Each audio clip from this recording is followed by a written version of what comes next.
My name is Karl Holmqvist. I'm a Swedish artist, I guess, living in Berlin. And I'm very excited to be in Copenhagen.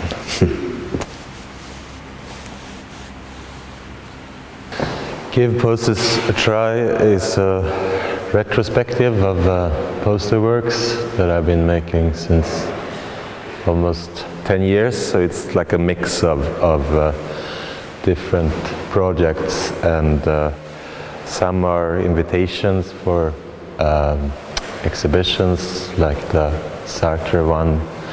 It's Kafka and Fassbinder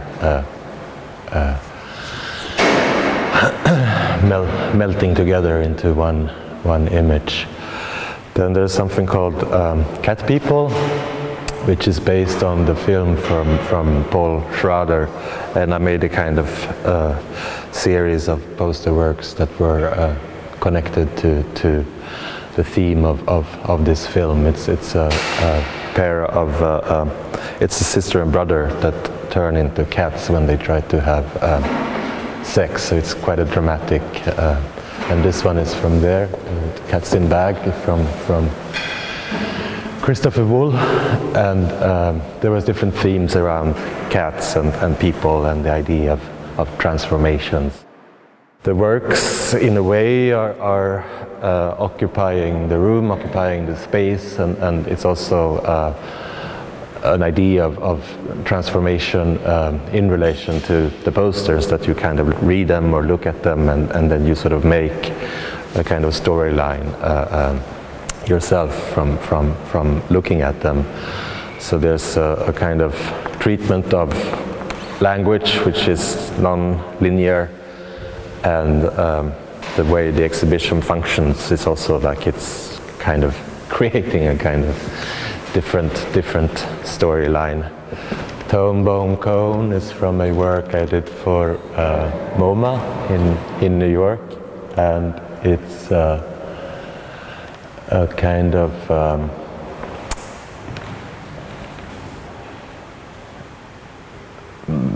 pattern making from the way rhymes repeat. Maybe in poetry you can also have words repeat in patterns, and these are based on Solevit, the minimalist artist from New York, and from patterns that he invented with these basic shapes of the square, the triangle, and the circle. There's ideas of magic. There's the abracadabra from a poster that I did for Bad Day magazine, and this was always my idea of language, that there is a kind of magic involved in how we read things and create images in our memory, in our heads, in our imagination. Then I was also interested in using black and white photography in relation to the black and white of the writing, of the signs of the writing. And we're also going to be showing video works that have readings of my poetry in them, because I'm also interested in the voice and in the rhythm of the language. So I can also read. This is who run this mother, girls who run this mother, women and girls who rule my world. I say they rule my world, who run this mother, who run this mother. So they all have kind of rhythms and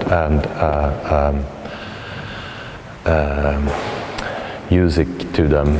This is you and IOUTD.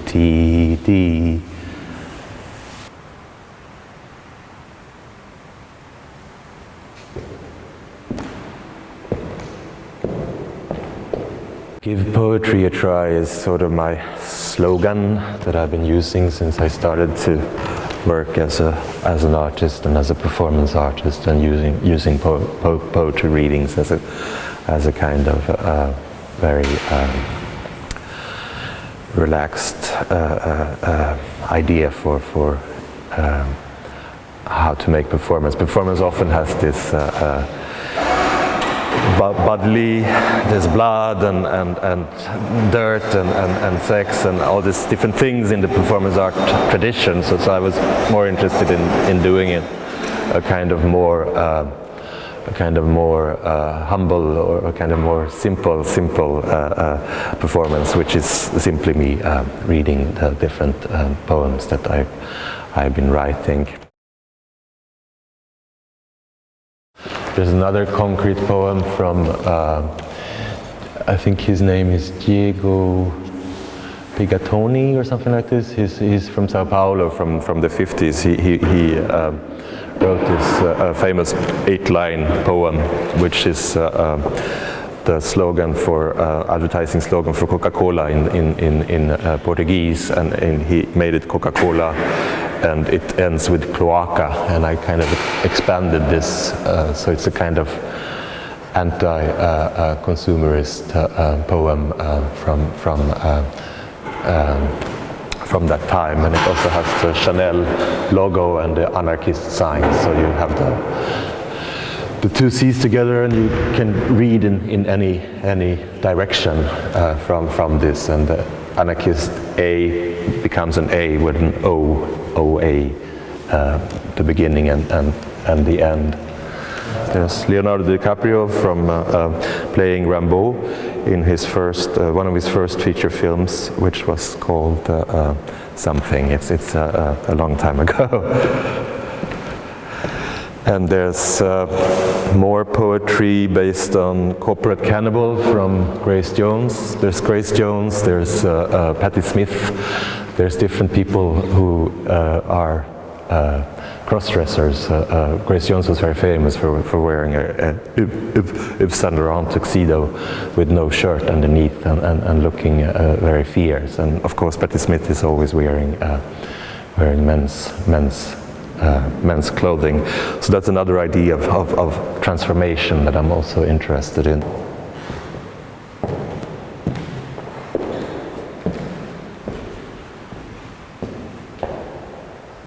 There's Josephine Baker and her adopted family. She was calling it a rainbow family. She was adopting kids from all over the world, and she was wanting to create this kind of utopian colony in his house, in her house, where she also kept zebras and leopards and panthers, and she was quite a wild woman. These are magic curses.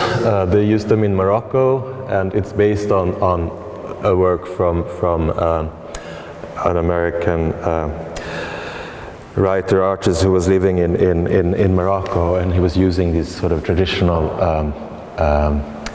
grids of overwriting, and in this way you can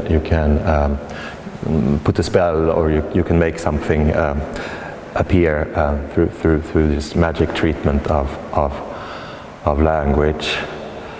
There's Angelina Jolie and Brad Pitt in one poem, who are now creating their own rainbow family with all the different children that they have from different parts of the world, and I'm imagining being Angelina Jolie and being married to Brad Pitt in this poem.